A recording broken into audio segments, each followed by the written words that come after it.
In this video, I'll show you how to import contacts into Salesforce so you can quickly bring your existing data into your org. Start by navigating to the Contacts tab and selecting the Import option, or access the Data Import wizard from Setup if you prefer a more guided experience. If you're using a CSV file, make sure your spreadsheet is clean with clear column headers, no blank rows, and properly formatted emails and phone numbers.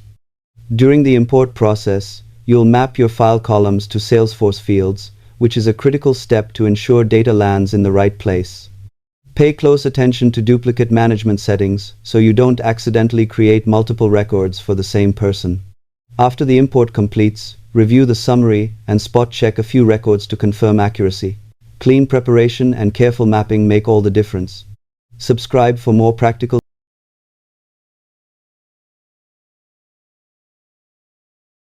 Salesforce tutorials and admin tips.